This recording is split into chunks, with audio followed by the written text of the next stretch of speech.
हर चीज में एमएलए साहब, हर चीज में एमएलए साहब अपनी खुद की जिम्मेदारी नहीं बता रहे कि हम क्या हैं, कि हम यहाँ पर रोड गटर की सियासत नहीं करना चाहते हैं। एमएलए और एमपी के जरिए जो 10 साल में नहीं हो सका, ये आने वाले 3 साढ़े 3 सालों में हम करके बताएंगे। क्या 353 तो बनाओ, हम आपको घोड़े पर बैठा कर लाएंगे।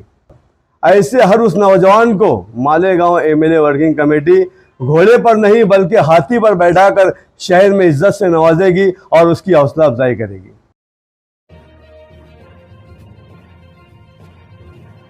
अपनी गुफ्तगू में ये कहा है कि 1 लाख लीटर पानी जाया हुआ है, तो क्या आप टेक्निकल इंजीनियर है? आपको कैसे मालूम? ऐसा है, मैं टेक्निकल इंजीनियर नहीं हूँ, लेकिन 24 घंटा मुसलसल सहारा हॉस्पिटल के सामने ब्रिज के बाजू से जो पाइप फूटा है, जो स्पीड से पानी निकल रहा है, इतना तो अंदाज हो गया हमको कि 15 दिन में कितना पानी ज़ाया हो सकता है।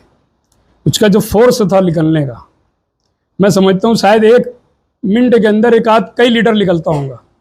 1 मिनट के अंदर कई लीटर पानी ज़ाया हो रहा है, तो 15-20 दिनों में कितना पानी ज़ाया हुआ होगा, एक अंदाज तो हो सकता है ना। टेक्निकल इंजीनियर होना ज़रूरी नहीं है उसके लिए। आपने अपनी गुफ्तगू में महासभा का जिक्र किया। आपने ये बताया है कि महासभा में इस्लाम पार्टी के इक़्तिदार रहते हुए वहाँ पे रफीक हुरैया नामी कॉर्पोरेटर ने कटर निकाला, वहाँ कैमरा था, पुलिस की एजेंसी थी, जिम्मेदारान थे, तो उनको दिखाई नहीं दिया, आपको दिखाई दिया, आप हाल में नहीं थे। पूरा शहर ने वो वीडियो देखा है यूट्यूब पर कि रफीक हुरैया के हाथ में क्या था, जिसकी तहरीरी शिकायत भी एडिशनल एसपी उसको दी जाती गई थी। और मैं समझता हूँ शायद उस ऑफिसर ने उसको बुलाकर कुछ बोला भी होगा। ये मैंने अकेले ने नहीं देखा, दुनिया ने देख लिया उस चीज़ को। और जिस पर ये इल्ज़ाम लगाया गया है रफ़ीक के ऊपर, उसने आज तक उसकी तस्दीक भी नहीं की, उसकी सफाई में की गलत बात है।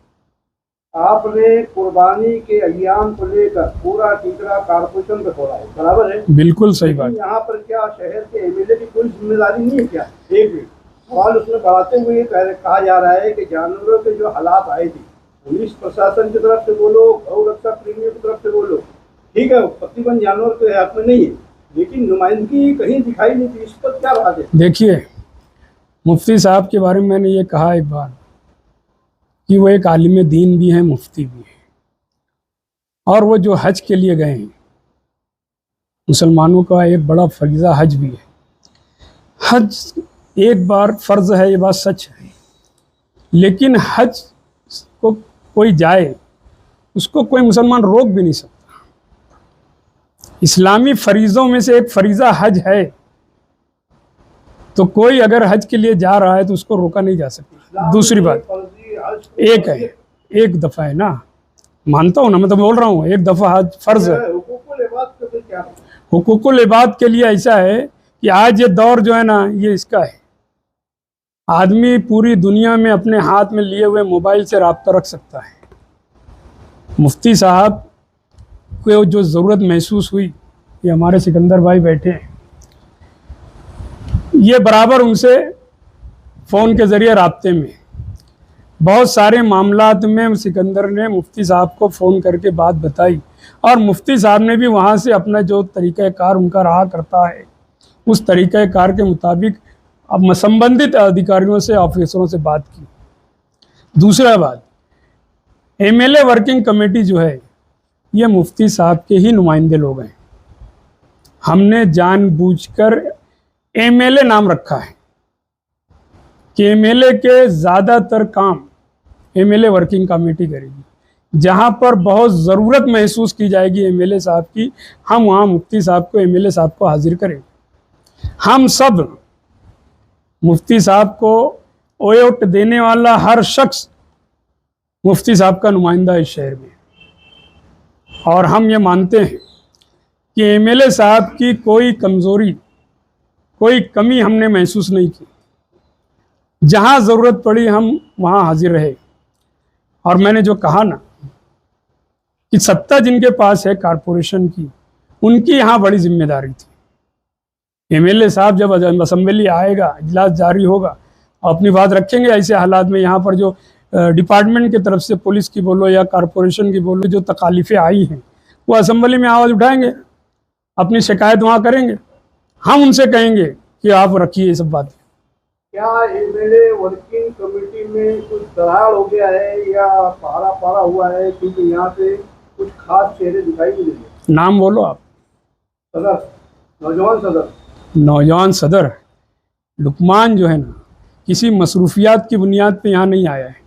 और रहा सवाल दरार का, मैं तो कभी महसूस ही नहीं किया। हमारे सारे लोग हैं, ये युवा के जनरल सेक्रेटरी बैठे हैं मुसद्दिक, वो उपाध्यक्ष ये जुल्फ़िकार बैठा है युवा का, हमारी सारी टीम एमएलए वर्किंग कमेटी की। अगर एक दो लोग नहीं हैं तो इसको दरार नहीं बोला जाएगा, और इसको हम तो मानते ही नहीं कहीं से। बल्कि ये बात समझ लेना, मैं अपनी कुछ बीमारी की वजह से, शुगर की बहुत ज़्यादा तकलीफ़ की वजह से बहुत ज़्यादा अपने आप को एक्टिव नहीं कर पा रहा हूँ।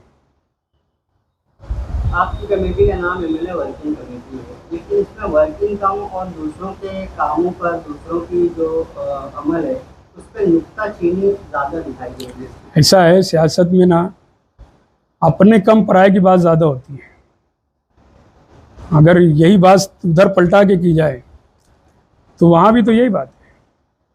हर चीज़ में एमएलए साहब, हर चीज़ में एमएलए साहब अपनी खुद की जिम्मेदारी नहीं बता रहे कि हम क्या हैं। उनकी अपनी क्या जिम्मेदारियां थी, कॉरपोरेशन की क्या जिम्मेदारियां थी, उनके अपने पद की क्या जिम्मेदारियां थी, वो नहीं बताए।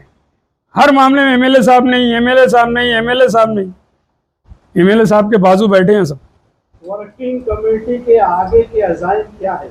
मेरा अपना और हमारी टीम का अज़ाइम ये है कि हम यहाँ पर रोड गटर की सियासत नहीं करना चाहते हैं। हम ये चाहते हैं कि शहर में कोई ऐसा काम हो जाए जिसे शहरियान याद रखें। इस शहर की आवाम को, बिलखुसूस यहाँ के मुसलमानों को क्या फ़ायदा हो सकता है एमएलए और एमपी के ज़रिए। हमारे अज़ाइम, हमारी कोशिश ये है। 10 साल में तो दिखाई नहीं दिया, क्या आने वाले वक्त में होगा? मैं मेरी अपनी बात बोलता हूँ। मैं अभी तकरीबन 1.5 साल से मुफ्ती साहब के साथ, जिसमें से मेरा 8 महीना बेकसूरी की बुनियाद पर जेल में गुजरा। और जब आया हूँ मैंने फिर टीम खड़ी किया, लोगों को साथ लिया, और इंशाअल्लाह जो 10 साल में नहीं हो सका, ये आने वाले 3 साढ़े 3 सालों में हम करके बताएंगे। गुज़िश्ता दिनों हमने और आपने न्यूज़ चैनलों के ज़रिए देखा और सुना कि मालेगांव एमएलए वर्किंग कमेटी के बारे में नामुनासिब गैर अखलाक़ी अल्फाज का इस्तेमाल किया गया। हम ऐसे अल्फाजों की एमएलए वर्किंग कमेटी पुरज़ोर मज़म्मत करती है और कानून के दायरे में रहकर तहरीरी शिकायत दर्ज करते रहेंगे इंशाअल्लाह, और ताकि उनके ऊपर कानूनी कार्रवाई हो सके। हमारा यही डिमांड रहेगा। जैसे कि हमारे सदर शफीक राना साहब ने अभी कहा कि 353 तो बनाओ, हम आपको घोड़े पर बैठा कर लाएंगे। तो मैं मालेगांव शहर के नौजवानों से एक अपील करता हूं कि मालेगांव शहर में जो नौजवान इंसाफ और हक़ की बात करेगा, भ्रष्टाचार, करप्शन, काला बाजारी के खिलाफ आवाज़ उठाएगा, कलम और तालीम को हाथ में रखेगा, ऐसे हर उस नौजवान को मालेगांव एमएलए वर्किंग कमेटी घोड़े पर नहीं बल्कि हाथी पर बैठाकर शहर में इज्जत से नवाजेगी और उसकी हौसला अफजाई करेगी। ये काम है एमएलए वर्किंग कमेटी का। आज इस प्रेस कॉन्फ्रेंस के ज़रिए मैं वाज़ेह कर देता हूँ, हमारे वक़ार, इज्जत के तहफ़्फ़ुज़ के लिए हमें जो भी कदम उठाना पड़ेगा, हम कानून के दायरे में रहकर हर उस कदम को उठाएंगे इंसाफ के तकाज़े के मुताबिक, जो हमारा जमहूरी हक़ है।